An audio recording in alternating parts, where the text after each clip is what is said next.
말씀드릴 다니엘 9장은 매우 중요한 말씀입니다. 물론 성경 전체가 하나님 말씀이기에 모두 중요합니다. 그러나 사람의 몸 전체가 중요하지만 예를 들어서 머리나 심장이 몸의 다른 부분보다 생명과 연관된 면에서 더 중요하듯이 다니엘 9장은 성경을 바르게 해석하는 것과 그리스도의 사역을 올바로 이해하는 면에서 매우 중요합니다. 여러분께서 들어보신 적이 있겠지만 71회라는 표현이 다니엘 9장 24절에 나오는데 이 24절부터 27절까지를 어떻게 이해하느냐에 따라서 성경 해석과 그리스도의 사역에 대한 해석이 달라지기 때문입니다. 14년 전에 또 제가 다니엘 9장을 부분적으로 설교한 적이 있지만 전체를 설교하지는 못했습니다. 설교로 전체를 묶어내기는 좀 제가 벅찼습니다. 그래서 세월이 많이 지났고 이제는 조금 더 이해가 넓어져서 다니엘 9장을 서너 번에 걸쳐서 설교해 보려고 합니다. 다니엘 9장은 크게 말해서 두 부분으로 나누어 볼 수 있습니다. 1절에서 19절 오늘 본문은 다니엘의 기도이고 20절에서 27절은 이 기도에 대한 하나님의 응답입니다. 오늘 본문에 나온 이 1절 19절 내용인 다니엘의 기도에 대해서 세 가지로 살펴보려고 합니다. 그런데 오늘 설교 제목이 마음의 검음고입니다. 좀 뜬금없어 보이기도 하고 그렇습니다. 이 제목부터 먼저 설명하겠습니다. 추론하건대 옛날 사람들은 마음속에 검은 고가 있다고 비유적으로 생각하였던 것 같습니다. 그리고 어떤 이야기를 듣거나 장면을 보아서 크게 감동을 받거나 혹은 깊은 슬픔이나 기쁨을 느끼면 마음속에 있는 검은 고의 현이 울린다. 이렇게 여겼던 것 같습니다. 그러기에 우리말에 심금을 울린다 라는 표현이 생긴 것으로 생각합니다. 여기서 심금이 바로 마음심 검은고 금입니다. 마음속에 검은고라는 뜻입니다. 이제 시 한 편을 소개해 보겠습니다. 마음 둘 데 없어 바라보는 하늘엔 떨어질 듯 깜빡이는 눈물 같은 별이 몇 개. 자다 깨어 보채는 엄마 없는 우리 아가. 울다 잠든 속눈썹에 젖어있는 별이 몇 개. 이 시를 쓰신 분은 흔들리지 않고 피는 꽃이 어디 있으랴 라는 유명한 그 구절로 시작되는 그 시를 쓰신 분입니다. 누군지 다 아시겠죠? 도종환 시인입니다. 그리고 방금 소개한 시의 제목은 무엇일 것 같습니까? 눈물입니다. 이렇게 시는 모든 사람은 아니지만 어쨌든 사람의 마음을 건드립니다. 시인의 개인적인 상황을 알고 있다면 좀 더 공감이 클 것입니다. 그리고 공감이 크면 클수록 깊고 진하게 우리의 심금을 울립니다. 이렇듯 사람의 심금을 울릴 수 있는 것 중에 하나는 시입니다. 그러면 비유해서 하나님의 심금을 울릴 수 있는 것은 무엇일까? 그것은 무엇보다도 기도라고 생각합니다. 진실하고 간절한 기도. 이것이 하나님의 신금을 울려서 하나님께서 그 기도를 들으시고 도저히 듣고만 계실 수 없다 해서 하나님께서 움직이시는 그런 기도를 드린 사람들이 있었습니다. 그중 한 사람이 바로 다니엘 선지자입니다. 다니엘 선지자가 기도를 드리자마자 하나님께서는 즉시 응답하십니다. 다시 말해서 다니엘의 기도가 채 끝나기도 전에 하나님께서는 천사 가브리엘을 보내어 이렇게 응답하십니다. 22절과 23절을 보겠습니다. 오늘 본문 뒤에 있습니다. 내게 이르더니 내게 가르치며 내게 말하여 가로되 다니엘아 내가 이제 네게 지혜와 총명을 주려고 나왔나니 곧 네가 기도를 시작할 즈음에 명령이 내렸으므로 이제 네게 구하러 왔느니라. 너는 크게 은총을 입은 자라. 이렇게 하나님께서는 가브리엘을 보내셔서 곧장 응답하셨습니다. 우리가 오늘 본문을 통해서 살펴볼 세 가지는 이렇습니다. 첫째, 기도의 계기. 둘째, 기도의 내용. 셋째, 기도의 기록. 첫째입니다. 기도의 계기. 다니엘 선지자가 어떤 계기에 하나님께 기도하게 되었는지를 살펴보려고 합니다. 먼저 어린이들을 위해서 계기라는 낱말의 뜻을 설명합니다. 계기란 어떤 일을 하게 된 결정적인 원인이나 그런 기회를 가리킵니다. 사실 다니엘은 평소에도 기도를 열심히 한다. 이렇게 소문이 난 사람이었습니다. 다니엘 6장을 보면 다니엘은 어디에 던져집니까? 사자굴에 던져집니다. 다니엘을 시기하는 사람들이 그를 죽여버리려고 음모를 꾸몄기 때문입니다. 그 음모의 내용은 다니엘 6장 7절 하반절을 보면 이렇게 되어 있습니다. 왕이여, 그것은 이제부터 30일 동안에 누구든지 왕 이외에 어느 신에게나 사람에게 무엇을 구하면 사자굴에 던져넣기로 한 것이니이다. 다니엘을 염두에 두고 왕을 꼬드겨서 법을 통과시킨 이 간신들이 지금 왕에게 말씀하고 있는 겁니다. 말하고 있는 것입니다.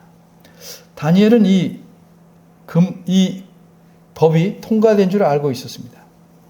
그런데도 다니엘은 어떻게 합니까?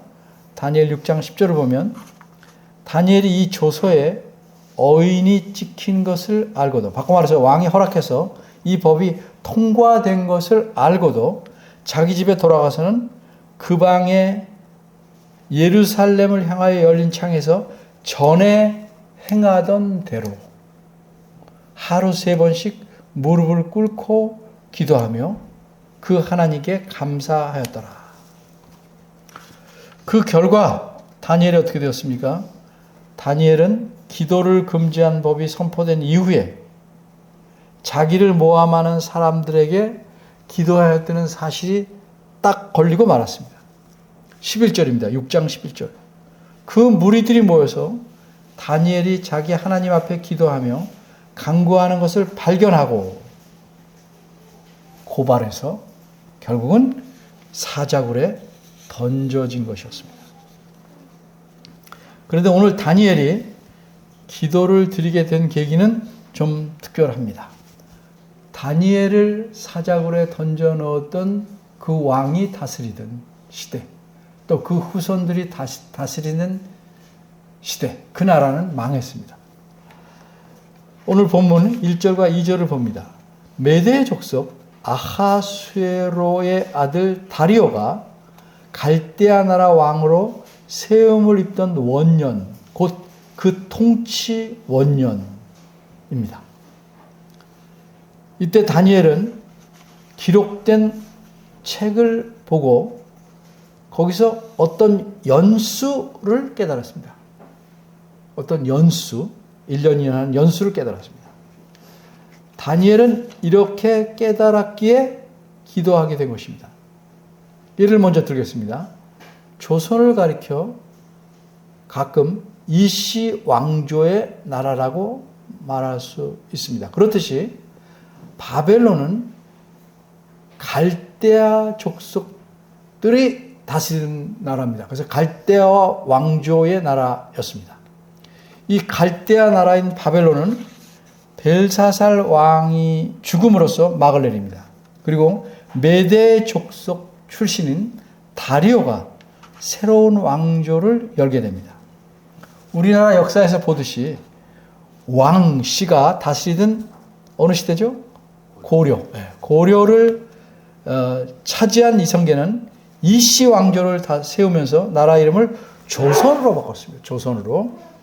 마찬가지로 메대 왕조가 들었으면서 나라 이름을 바벨론에서 바사로 바꿨어요. 바사. 우리말 쓴게 바사는 우리가 세계사에서 말하면 페르시아입니다. 페르시아로 바꾸게 됩니다. 이렇게 나라가 바뀌게 된 첫 해에 다니엘은 하나님께서 예레미야 선지자를 통하여 말씀하신 것을 기록한 책, 물론 그때는 두루마리죠. 두루마리에 기록한 책, 그러니까 예레미야서를 보면서 바벨론의 포로 생활이 끝날 때가 이렇구나 하는 사실을 알게 됩니다. 그러면 다니엘이 알게 된 사실은 정확히 무엇입니까? 그가 알게 된 사실은 최소한 예레미야 25장 8절에서 14절에 있는 내용과 29장 10절에 있는 내용입니다. 적어도 최소한. 먼저 예레미야 25장 8에서 14절을 보겠습니다. 1090쪽인데 설교 시간이 너무 길어질까 봐 성경 말씀을 모두 읽지 않을 경우에 여러분들이 해당 구절을 눈여겨보시면서 따라오시면 더 좋겠습니다. 8절입니다. 예레미야 25장 8절은 1090쪽입니다. 여호와 하나님께서 말씀하시기를 너희가 내 말을 듣지 아니하였으므로 심판하시겠다 이렇게 말씀합니다. 9절에서 11절까지 보면 북방 모든 족속과 특히 바벨론 왕 느부갓네살을 사용하여 그렇게 심판하시겠다고 말씀합니다. 그래서 유다와 그 사방 나라들은 다 망하게 되고 이렇게 70년 동안 바벨론 왕을 섬기게 될 것이라고 말씀하십니다. 12절입니다. 예레미야 25장 12절. 그러나 70년이 마치면 하나님께서는 바벨론 왕과 그 나라를 그들의 죄악으로 인해서 벌하여 영영이 황무하게 하실 것이다. 이렇게 말씀합니다. 그러면 그 후에는 어떻게 됩니까? 바벨론이 망한 후에는 어떻게 되는가?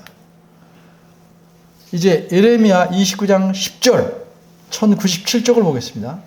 나 여호와가 이같이 말하노라 바벨론에서 70년이 차면 내가 너희를 권고하고 나의 선한 말을 너희에게 실행하여 너희를 이것으로 돌아오게 하리라. 이어서 11절에서 14절을 봅니다. 너희를 향한 나의 생각은 재앙이 아니라 곧 평안이요 너희 장래에 소망을 주려 하는 생각이라. 너희는 내게 부르짖으며 와서 내게 기도하면 내가 너희를 들을 것이요 너희가 전심으로 나를 찾고 찾으면 나를 만나리라. 너희를 포로된 중에서 다시 돌아오게 하되 내가 쫓아 보내었던 열방과 모든 곳에서 모아 사로잡혀 떠나게 하던 본 곳으로 돌아오게 하리라. 여호와의 말이니라 하셨느니라. 다니엘은요, 주전 605년에 느부갓네살 왕이 첫 번으로 예루살렘에 쳐들어왔을 때 사로잡혀서 바벨론으로 끌려갔습니다. 그때는 똑똑한 사람들, 존귀한 이른바 그 유대 민족 중에서 귀족들만 잡아갔습니다. 그 수십 년이 지나자 바벨론이 망했습니다. 다리오가 바벨론을 공격해서 무너뜨리고 새로운 나라를 세웠기 때문입니다. 이제 하나님께서 예레미야 선지자를 통해서 말씀하신 때가 바로 눈앞에 다가왔습니다. 하나님께서는 예레미야 선지자를 통해서 29장 11절에서 14절 예레미야 말씀하신 것을 보면 너희가 기도하면 만나 주시겠고 다시 돌아가게 하실 것이다 라고 하셨습니다. 그래서 다니엘은 기도합니다. 다니엘 본문 9장, 오늘 본문 9장 3절입니다. 유다 나라가 어떻게 망했습니까? 수많은 죄악 때문에 망했습니다. 그래서 나라가 망하고 포로 생활이 시작된 것입니다. 그러니 마땅히 지난날의 죄악과 허물에 대해서 진심으로 어떻게 해야 됩니까? 회개해야 합니다. 그래서 다니엘은 기도하게 된 것입니다. 다니엘은 금식합니다. 회개의 표시로 베옷을 입습니다. 죄를 머리에 뿌리고 기도합니다. 마음을 찢으며 간절하게 기도하게 된 것입니다. 이게 다니엘이 기도하게 된 계기입니다. 둘째, 기도의 내용. 그러면 다니엘은 어떤 내용으로 기도하였습니까? 그가 기도한 내용은 4절 하반절부터 오늘 본문 끝인 19절까지입니다. 하나님에게 죄를 지었으니까 당연히 회개해야 합니다. 그리고 이 형벌을 멈추시고 포로 상태에서 벗어나기를 기도해야 됩니다. 간구해야 됩니다. 따라서 다니엘의 기도 내용은 두 부분입니다. 4절에서 14절은 회개의 내용이고 15절에서 19절은 간구입니다. 이 기도 내용을 좀 더 자세히 생각해 보겠습니다. 기도의 내용을 보면 그 내용에서 기도하는 사람이 어떤 생각을 가졌는지, 어떤 마음이 있는지가 드러나기 마련입니다. 사람이 기도할 때 하나님을 속일 수 없습니다. 사람에게는 빈말로 속일 수 있지만 하나님을 속일 수는 없어요. 그래도 속이는 사람들이 더러 있어요. 하나님을 속이려 했다가는 오히려 더 큰 노여움을 얻게 됩니다. 근데도 속입니다. 약속한 것 안 지키고 건성으로 약속했으니까 시간이 지나면 기도한 사람 자체가 잊어버려요. 그러나 다니엘의 기도는 진심에서 우러나온 진실한 기도였습니다. 다니엘은 바벨론 포로 생활의 기간이 끝날 때가 이르렀음을 깨닫고 하나님께 기도하는 것입니다.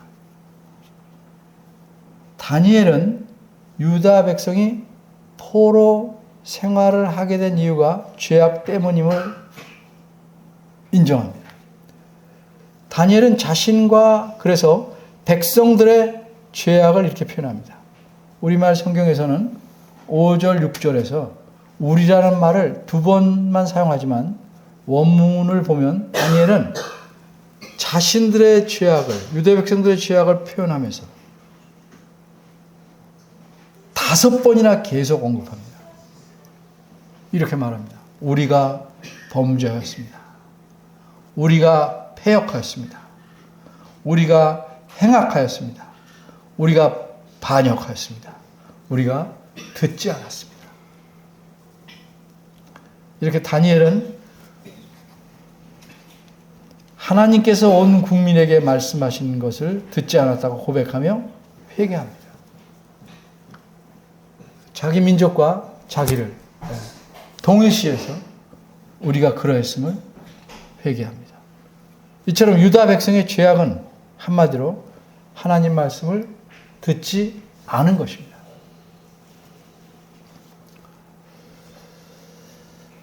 어찌하여 내가 태에서 나와서 고생과 슬픔을 보며 나의 날을 수욕으로 보내는고.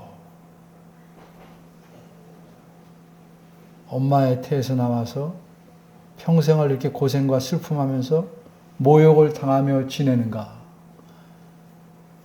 이 탄식, 이 한탄 누가 한 줄 아시겠습니까? 그런 비슷한 내용이 있죠. 근데 이 탄식은 예레미야 선지자의 탄식. 예레미야 선지자가 하나님 말씀을 전할 때마다 얼마나 심한 모욕을 당했는지 하나님께 이렇게 호소합니다. 내가 조롱거리가 되는 사람마다 종일토록 나를 조롱하나이다. 대저 내가 말할 때마다 외치며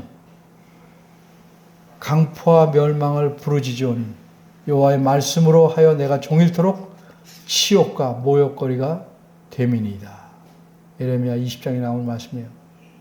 이처럼 유다 백성들은, 예레미야는 유다의 마지막 때 활동하던 선지자인데 멸망하기 직전에 유다 백성들은 하나님께서 하나님 뜻을 잊지 않고 잘 살펴 지키도록 하시려고 자신의 말씀으로 율법을 유다 백성에 주셨어요. 근데 유다 백성들은 듣지 않았고 하나님께서 직접 선지자들을 보내서 자기 말씀을 전하여도 귀를 막고 외면했어요. 오히려 마지막 왕인 유다의 왕은 그를 죽이려고 구덩이에 쳐넣었어요. 깊은 구덩이에.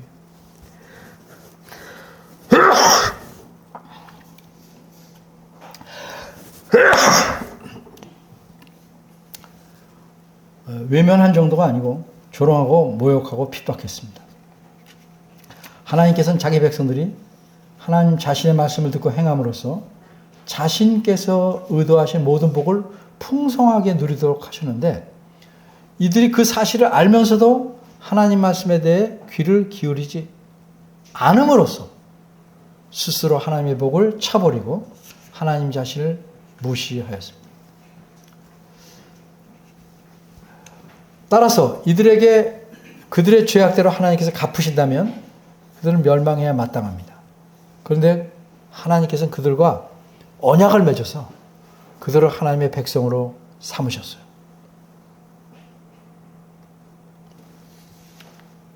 그래서 하나님이 신실하게 지켜요. 근데 이 언약의 규정들을 이 백성들은 지키지 않아요. 그래서 그 규정대로 땅에서 끊어져야 합니다. 그런데 하나님께서는 그들을 긍휼히 여기셔서 단지 포로만 되는 모욕을 교개하신 겁니다. 오늘 본문 11에서 14절입니다. 조금 전의 내용은 7절에서 10절 내용이었고 11절에서 14절 본문. 이 부분을 설명하기 전에 간단히 이스라엘과 유다에 대해서 말씀드립니다. 여러분께서 생각하시기를 다니엘이 포로로 잡혀갈 때 멸망한 나라는 무슨 나라죠? 이름이? 유다입니다. 유다. 유다인데 11절을 보면 다니엘이 이스라엘이라고 언급하고 있기 때문에 나라 이름에 혹시 혼동이 있을까 생각해서 말씀드립니다. 간단히 말하자면 11절에서 언급한 이스라엘이란 유다 나라와 그 백성을 뜻하는 표현입니다. 원래 이스라엘이라는 명칭은 누구에게 주셨죠? 하나님께서? 야곱에게 주셨습니다. 이름을 바꿔서 야곱에게.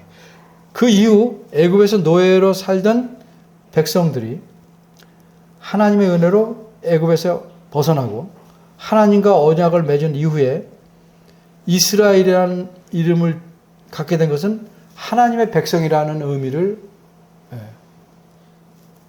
가진 것입니다. 그리고 가나안 땅에서 왕국이 세워지자 그 나라 이름이 이스라엘이 되었습니다. 그런데 불행하게도 솔로몬 왕의 아들인 르호보암 시대에 왕국은 북과 남으로 갈라졌고 북쪽 왕국이 이스라엘이라는 이름을 먼저 차지했으므로 남쪽 왕국은 어쩔 수 없이 유다라는 이름을 갖게 되었습니다. 그런데 약 200년 후에 북왕국은 그들의 엄청난 죄악으로 멸망했습니다. 그 후부터는 이스라엘이라는 나라는 사라졌기 때문에 북왕국이 이스라엘은 원래 의미대로 하나님의 백성이라는 뜻으로 사용됩니다. 그래서 유다 나라도 이제는 이스라엘이다 이렇게 말할 수 있는 것이고, 또 우리 하나님 백성인 우리들도 영적인 이스라엘이다 이렇게 부를 수 있는 겁니다. 다니엘은 이스라엘이 바벨론의 포로가 된 이유를 자신들의 범죄, 즉 이스라엘 백성이 하나님과의 언약을 깨뜨렸기 때문에 저주를 받은 것이다 이렇게 올바로 이해했습니다. 그러므로 다니엘은 바벨론 포로와 같은 이 엄청난 재앙이 이스라엘 백성에 임한 까닭은 전적으로 하나님 백성인 자신들의 죄악 때문이었다라고 고백하는 것입니다.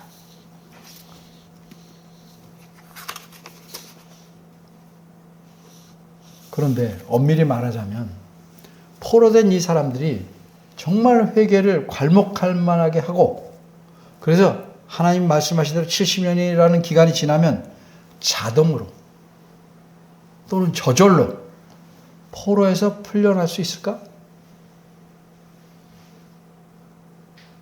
아닙니다. 우리도 종종 성경을 오해한 게, 내가 회개하면 하나님 무조건 용서하신다. 잘못된 겁니다. 뭐 회개 딱 누르면 반응이 불이 켜지듯이 용서 이렇게 오는 거 아닙니다. 성경은 전혀 그렇게 가르치지 않습니다. 근데 하나님께서 늘 용서해 주니까 마치 그게 자동으로 되는 거죠. 생각한다는 거죠. 거기에 한 과정이 더 있습니다. 아주 중요한 과정입니다.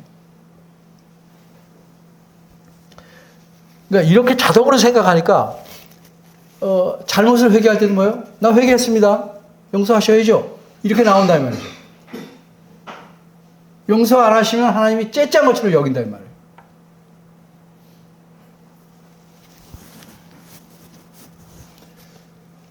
회개하고 70년의 기간이면 자동으로 저절로 포로에서 풀려날 수 있다. 이렇게 기대하는 것 자체는 뭐냐면 자신들의 죄악을 너무 가볍게 여기는 것입니다. 하나님께서 행하시는 모든 일에는 늘 공의로우십니다. 하나님께서는 공의로우시다. 근데 이 공의롭다는 사실이 죄를 범하는 인간에게는 매우 두렵고 무서운 진리입니다. 이것은 하나님께서 죄를 범한 자는 반드시 심판하신다. 그런 걸 의미하기 때문이에요. 공의롭다 하는 건 죄를 범하면 반드시 심판하신다를 갖고 들어가는 말입니다. 근데 하나님께서 공의롭다는 이 사실을 심판과 연관해서만 생각하는 것은 하나님의 공의에 대해서 겨우 반만 이해하는 겁니다. 다른 반쪽, 하나님의 공의의 다른 반쪽은 하나님의 사랑과 연관됩니다. 하나님의 공의로우심이라는 엄격하게 표현될 뿐만 아니라 또 어떻게도 표현될 수 있는가? 자비롭게도 표현되는 겁니다. 그리고 이것이 어느 쪽으로 표현되든지 간에, 엄격하게 표현되든지 자비롭게 표현되든지 간에 하나님 자신의 깊으신 뜻과 기준에 맞게 공평하고 바르게 나타나는 겁니다. 그러기에 죄를 뉘우쳐 회개하고 죄에서 떠나는 자에게는 하나님께서 용서와 은혜를 베푸시는 겁니다. 그러기에 사람이 회개했다고 해서 저절로 좋은 결과가 생기는 것이 아닙니다. 하나님께서 어떻게 하셔야 돼요? 긍휼을 베푸셔야 됩니다. 긍휼을 베푸셔서 용서하시고 은혜를 주셔야 좋은 결과가 나타납니다. 바꿔 말하면 회개, 용서 아니고 그 사이에 뭐가 있어요? 하나님의 긍휼하심, 자비로우심. 이걸 놓치면 안 됩니다.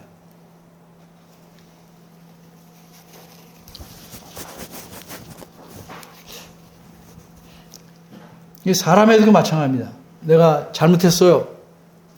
근데 왜 너 용서 안 해? 그러면 안 됩니다.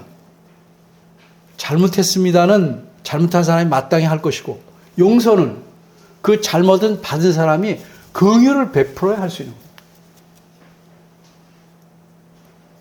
근데 이 용서를 받은 사람이 하나님의 긍휼을 내가 받았으니까 나도 베풀어야지 하고 베푸는 것이지. 회개가 저절로 그 열매처럼 가져오는 게 아니라 당연한 대가처럼 가져오는 게 아니라.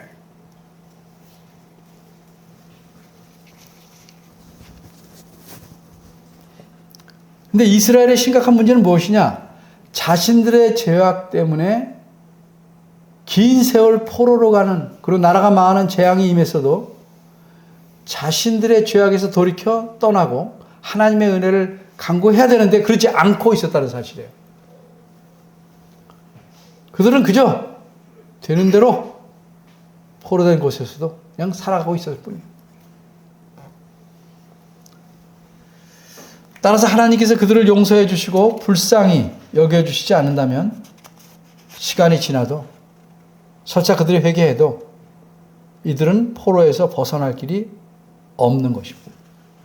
그런 사실을 잘 알고 있는 다니엘은 그래서 무엇을 하나님께 구합니까? 하나님께 긍휼하심과 회개하고 나 했으니까 끝입니다 아니고 그래서 하나님께 긍휼하심과 용서해 주심을 간구하는 겁니다. 이게 15절에서 19절 내용입니다. 다니엘은 하나님께서 공의로우시기 때문에 공의로우시니까 긍휼하심과 용서하심, 사유하심에 있어도 긍휼이 풍성하시다 하는 사실을 잘 알았어요. 다니엘은 하나님 백성이 하나님과 그 언약을 저버릴지라도 하나님께서는 자신의 세우신 언약을 신실하게 지키시는 분임도 잘 알았어요.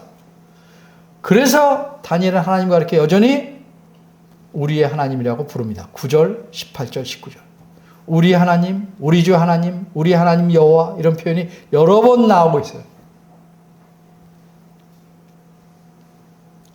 그리고 이스라엘 백성을 하나님 백성의 자리로 회복시켜 주십사 간구합니다. 다니엘은 자신들에게 내세울 만한 공로나 의로움은커녕 죄악에서 떠나지도 못하고 하나님의 진리도 깨닫지도 못하는 가운데 있기 때문에 전적으로 하나님의 크신 긍휼에 의지해서 간구하는 것이다. 이렇게 말씀드립니다. 이게 18절, 19절 내용인데 표준 세번역으로 읽어봅니다. 나의 하나님 귀를 기울이시고 들어주십시오. 눈을 크게 뜨시고 우리가 황폐해진 것과 주의 이름을 빛내던 이 도성의 고통을 굽어보아 주십시오. 우리가 이렇게 주께 간구하는 것은 우리가 잘나서가 아니고 주께서 자비하시기 때문입니다. 주님 들어주십시오. 주님 용서하여 주십시오. 주께서 들어주시고 이루어 주십시오. 나의 하나님 만민이 주께서 하나님이심을 알아야 하니 지체하지 마십시오. 이 도성과 이 백성이 주의 것이기 때문입니다. 원어로는 당신의 것이기 때문입니다. 이렇게 기도합니다. 셋째, 기도의 기록. 이번에 살펴보려는 것은 정확히 말하면 이런 기도의 내용이 이렇게 성경에 기록될 목적이 무엇인지에 대해서 알아보려고 합니다. 다니엘은 20절에서 자신이 어떤 내용으로 기도했는지 이렇게 간추립니다. 간추린 내용이에요. 내가 이같이 말하여 기도하여 내 죄와 및 내 백성 이스라엘의 죄를 자복하고 내 하나님의 거룩한 산을 위하여 내 하나님 여호와 앞에 간구했다. 이 기도 내용을 간추립니다. 그러면 이제 우리가 끝으로 생각할 것은 이런 기도의 내용을 어째서 성경 안에 기록해 놓았는가 하는 점입니다. 많은 사람들이 기도가 나오면 우리는 누구처럼 기도하고 누구를 닮자 이렇게 자꾸 초점을 맞춰갑니다. 그것처럼 다니엘 자신이 기도를 잘한다는 것을 좀 본받으라고 자랑하려고 기록해 놓았을까요? 아닙니다. 그렇다면 너희는 기도할 때는 좀 나처럼 기도해야 하나님께서 응답하신다 하는 걸 말하려고 기록해 놨을까요? 아닙니다. 어째서 그럼 이런 기도의 내용을 자세히 기록해 놨을까요? 제가 늘 얘기하죠. 제가 늘 말씀드리고 강조하는 내용이에요. 성경이 왜 하나님 말씀이냐? 성경을 하나님 말씀이라고 하는 까닭이 뭐냐? 성경이 하나님의 자기 계시라는 뜻으로 말하는 것이다. 이렇게 제가 말씀드려요. 다시 말해서 성경 말씀은 사람을 드러내는 것이 아니고 하나님을 드러내는 것이라 하는 뜻이에요. 하나님께서 어떤 분이시고 자기 백성의 구원을 위해 어떻게 일하시는지를 알려주시는 것이 성경의 목적이에요. 성경 안에 기록된 모든 것은 이 목적에 맞게 기록된 겁니다.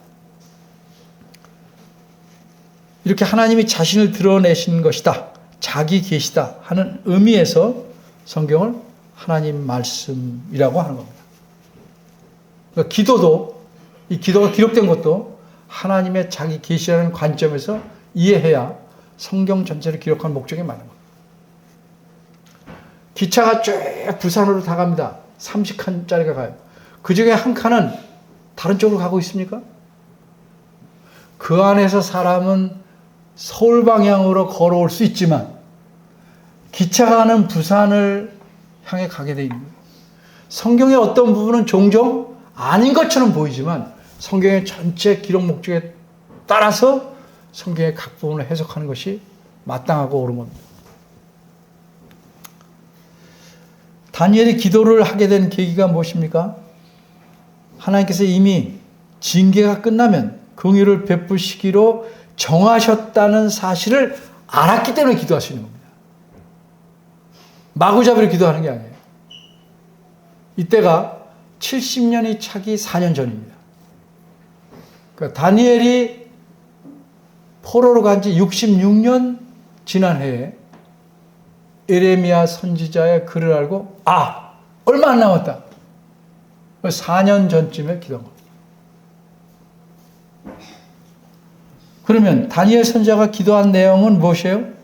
여태 말씀드렸지만 압축하면 하나님께서 공의로우시니까 죄악을 심판하셨으므로 다니엘은 자신과 백성들의 죄악을 회개한다. 그리고 하나님의 크신 긍휼의 의지에 용서하시고 회복해 주시기를 간구한 사실이 기도한 내용입니다. 그런데 이렇게 기도한 내용은 그냥 마구잡이로 자기 꿈을 말한 게 아니고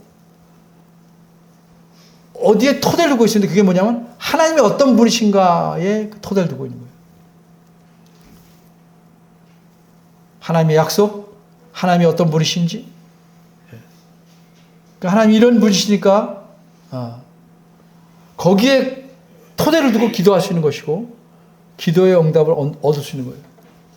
그러니까 하나님의 뜻과 약속과 어떤 분인지 모르고 기도하는 것은 응답을 얻을 수가 전혀 없습니다. 아무리 간절하다고 해서 하나님께서 자기 뜻에 안 맞는 거 이루어 주시겠습니까? 자기 목적과 반대로 되는 거 이루어 주시겠어요? 그렇게 생각하면 하나님을 모르는 겁니다. 예를 들어 여러분이 제게 아무리 간절하게 얘기한다고 해서 교회에 화목되는 일을 허락하겠어요? 화목을 깨는 일을 허락하겠어요? 교회가 나가는 방향과 다른 것을 제가 허락하겠어요? 응하겠어요. 네. 사람들이 하건대.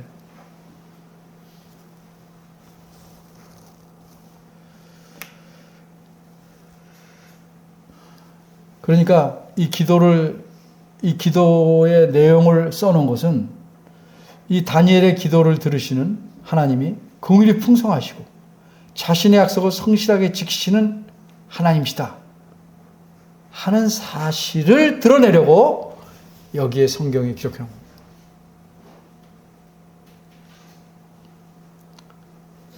그러면 하나님은 이 기도의 내용에서 본 하나님은 어떤 분이에요?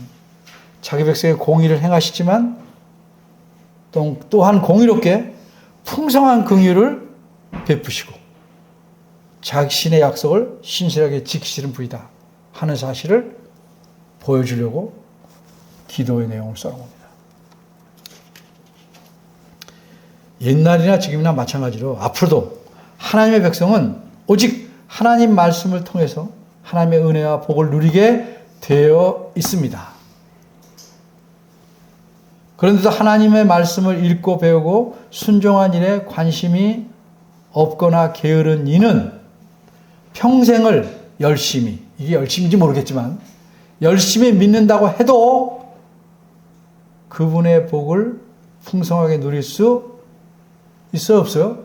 없습니다. 아주 쉽게 말해서 수도 시설이 다 됐어요. 다 와 있어요. 물이 수도 꼭지까지 와 있어요.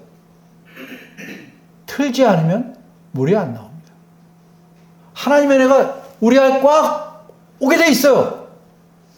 근데 이걸 누리는 수도 꼭지를 틀지 않는다. 하나님 말씀대로 따라 행하지 않는다. 그럼 누릴 수가 없는 거예요. 하나님 말씀에 귀 기울여서 순종하지 하려고 하지 않으면서 하나님의 복을 바라는 것 자체가 뭐예요? 이게 잘 기억하십시오. 이건 하나님을 우상처럼 여기는 거예요. 아주 신박한 10계명의 1, 2계명을 어기는 겁니다. 왜 그래요? 하나님 말씀을 어기면서 복만 달래니까 그걸 우상하게 하는 죄하고 똑같아요. 많은 사람들이 그렇게 하나님에게 요구하죠. 때가 되면 빠지지 않고 신당에 찾아가서 무엇인가 정성껏 마련한 것을 바치고 복을 비는 식의 자세로 하나님께 예배하는 것은 그건 하나님 예배하는 게 아니에요. 하나님 우상으로 대하는 겁니다. 이런 식으로 예배에 참여해서 하나님을 섬길 수 있다고 생각하는 것은 정말 크나큰 오산입니다. 하나님께서는 자기 백성에게 어떤 관계입니까? 아버지와 자녀 같은 친밀함과 이런 관계에서 나오는 자발적인 순종을 원하십니다. 그리고 그런 순종을 통해서 온갖 하나님께서는 자녀에게 주시듯 선한 것들을 누리도록 하시는 겁니다. 그러므로 우리가 하나님의 복을 누리는 것은 하나님 말씀에 대한 순종과 누리는 것은 순종과 정비례합니다. 그러나 불행히도 이스라엘 전체가 하나님 말씀에 끊임없이 불순종하는 죄를 범하고 이로써 하나님에게 공의로운 심판을 받게 되었습니다. 그러나 그럴지라도 하나님께서는 자기 죄를 회개하고 하나님의 긍휼을 간구하는 자에게는 죄악을 용서하시고 풍성하게 긍휼을 베푸십니다. 이런 하나님 때문에 하나님 백성이 살아남는 겁니다. 그럼 우리 마음은 어떻습니까? 우리 삶은 어떻습니까? 우리 생각은 어떻습니까?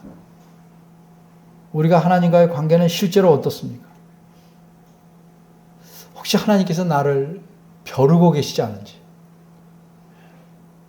내가 돌이켜 하나님을 따르기를 기다리고 계시지 않은지 좀 돌아봐야 될 겁니다. 그리고 내가 하나님 관계가 바르게 되기 위해서 진솔하게 회개하고 크든 작든 하나님께서 베푸시는 긍휼이 필요하지 않은지 자세히 살펴봐야 합니다.